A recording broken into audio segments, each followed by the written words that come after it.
আসসালামু আলাইকুম। আন্তর্জাতিক বাংলা সংবাদে আপনাদের স্বাগতম। শুরুতে জানিয়ে দিব সংবাদ শিরোনাম, পরে বিস্তারিত।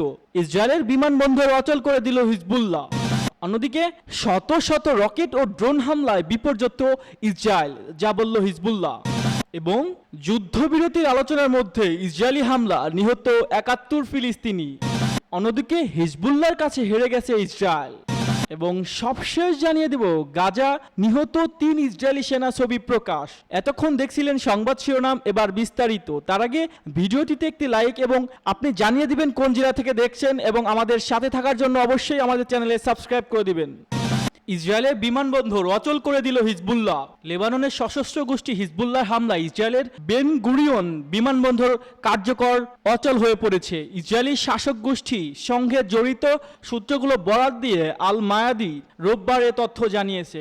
ইসরায়েলি মিডিয়াগুলো জানিয়েছে, দখলকৃত অঞ্চলে বৃহত্তম আন্তর্জাতিক বিমানবন্দর বেন গুরিয়ন বিমানবন্দরে কয়েক ডজন ফ্লাইট বন্ধ করে দিয়েছে বিদেশি সংস্থাগুলো।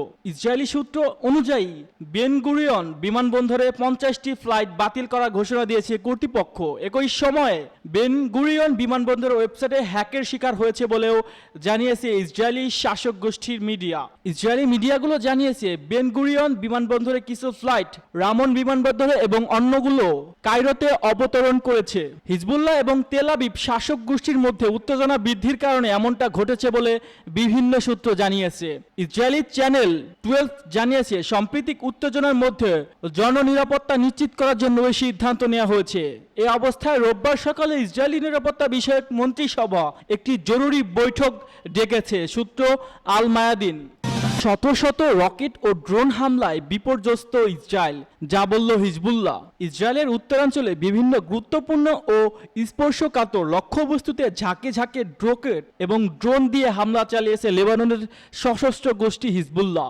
রোববার প্রকাশিত এক বিবৃতিতে হিজবুল্লাহ জানিয়েছে, তাদের সিনিয়র সামরিক কমান্ডার ফুয়াদ শুকুরকে হত্যা করার প্রাথমিক প্রতিক্রিয়া অংশ হিসেবে আজ ভোরে এ অভিযান চালানো হয়। হিজবুল্লাহ বিবৃতিতে বলা হয়েছে, তারা ইসরায়েলের রামত, নাফতালি, ব্যারাক, নেফস, হিভস এবং জৌরা আর্টিলারি অবস্থানের পাশাপাশি মেরন, জাতুন, সাহেল এবং এইন জেতিম ঘাঁটিতে ড্রোন এবং ৩২০টি কাতিউশা রকেট দিয়ে হামলা চালিয়েছে। ইসরায়েলের স্থানীয় মিডিয়াগুলো জানিয়েছে, রোববার সকালে অধিকৃত অঞ্চলে ডাফোরা নামক একটি ইসরায়েলি যুদ্ধজাহাজকে লক্ষ্যবস্তু করেছে হিজবুল্লাহ। টাইমস অফ ইসরায়েল জানিয়েছে, হিজবুল্লাহ হামলায় জাহাজটিতে থাকা একজন ইসরায়েলি সৈন্য নিহত এবং বেশ কয়েকজন আহত হয়েছে। এদিকে হিজবুল্লাহ বলেছে, আজকের জন্য আমাদের সামরিক অভিযান সম্পূর্ণ হয়েছে। উল্লেখ্য, গত 30শে জুলাই দক্ষিণ লেবাননে ইসরায়েলি হামলায় হিজবুল্লাহর কমান্ডার ফুয়াদ শুকুর নিহত হন। যুদ্ধবিরতির আলোচনার মধ্যেই ইসরায়েলি হামলা, নিহত ৭১ ফিলিস্তিনি।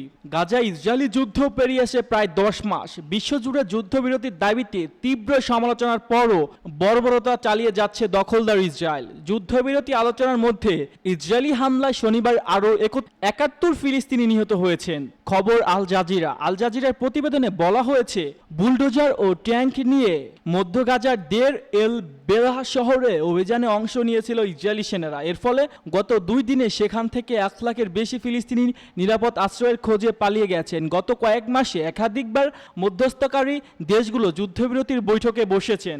যুদ্ধবিরতিতে ইসরায়েলকে রাজি করাতে দেশটি সফরও করেছেন মার্কিন পররাষ্ট্র মন্ত্রী অ্যান্টনি ব্লিকেন। কিন্তু এরপরও ইসরায়েলের লাগাম টেনে ধরা যাচ্ছে না।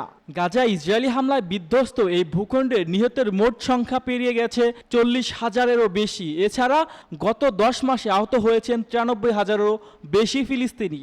গত 7 অক্টোবর আকস্মিক হামলা চালিয়ে 1200 ইসরায়েলিকে হত্যার পাশাপাশি প্রায় 250 ইসরায়েলি ও বিদেশি নাগরিককে গাজায় বন্দী করে রাখে ফিলিস্তিনি প্রতিরোধগামী সংগঠন হামাস। একই দিন হামাসকে নির্মূল এবং বন্দীদের মুক্তি নিশ্চিত করতে ফিলিস্তিন স্বাধীনতাকামী এই সংগঠনের বিরুদ্ধে যুদ্ধ ঘোষণা করে ইসরায়েল। হিজবুল্লাহর কাছে হেরে গেছে ইসরায়েল। ইসরায়েলি উত্তরাঞ্চলে যুদ্ধে লেবাননের সশস্ত্র গোষ্ঠী হিজবুল্লাহর কাছে হেরে গেছে বলে স্বীকার করেছেন ইসরায়েলের সাবেক যুদ্ধমন্ত্রী এভিগডো লিবারম্যান। শুক্রবার সামাজিক মাধ্যম এক্স পেজে দেওয়া এক পোস্টে তিনি লিখেছেন, হিজবুল্লাহর উত্তর ইসরায়েলে বসতি স্থাপনকারীদের উপর গত সপ্তাহে শত শত রকেট এবং ড্রোন হামলা চালিয়েছে। হিজবুল্লাহ এ হুমকি মোকাবেলা করতে না পারা ক্ষমতাসীন মন্ত্রিসভার অক্ষমতা প্রমাণ। সাবেক এ যুদ্ধমন্ত্রী বলেন, ইসরায়েলি সামরিক বাহিনী বিশেষ করে বিমান বিমান বাহিনীর কার্যক্রম হিজবুল্লাহর হামলা থামাতে পারেনি। উত্তর ইসরায়েলের বাসিন্দাদের প্রতিদিন বোমা আশ্রয়কেন্দ্রের কাছাকাছি থাকার জন্য নির্দেশ দেওয়া হয়েছে। লিবানম্যান বলেন, চলমান সংঘাতের ফলে উত্তর ইসরায়েল থেকে বাস্তুচ্যুত হওয়া হাজার হাজার ইসরায়েলি বসতি স্থাপনকারী জানে না যে এবছর স্কুল চালু হবে কিনা। এছাড়াও ওই অঞ্চল থেকে অনেক কারখানা ও কর্মশালার জন্য এলাকায় স্থানান্তরিত হয়েছে। তিনি বলেন, বর্তমান ইসরায়েলি প্রশাসনের জন্য উত্তরাঞ্চলের চ্যালেঞ্জগুলো কঠিন, ফলে তাদের ক্ষমতায় থাকার কোনো অধিকার নেই। এদিকে ইসরায়েলের চ্যানেল 12 পরিচালিত সাম্প্রতিক এক জনমত জরিপে দেখা যায় 75% বসতি স্থাপনকারীরা বিশ্বাস করে যে উত্তর ইসরায়েলের নেতানিয়াহু সরকারের যুদ্ধ পরিচালনা ছিল খুবই দুর্বল। সূত্র ইরান। গাজায় নিহত 3 ইসরায়েলি সেনার ছবি প্রকাশ। অবরুদ্ধ গাজা উপত্যকায় হামাসের সঙ্গে যুদ্ধে আরও 3 সেনা নিহত হওয়ার ঘোষণা দিয়েছে ইসরায়েলি সেনাবাহিনী। সে সঙ্গে তাদের ছবিও প্রকাশ করা হয়েছে। শনিবার ইসরায়েলি সামরিক বাহিনী জানিয়েছে, একদিন আগে গাজার 2টি পৃথক ঘটনায় তাদের 3 সেনা নিহত হয়েছে।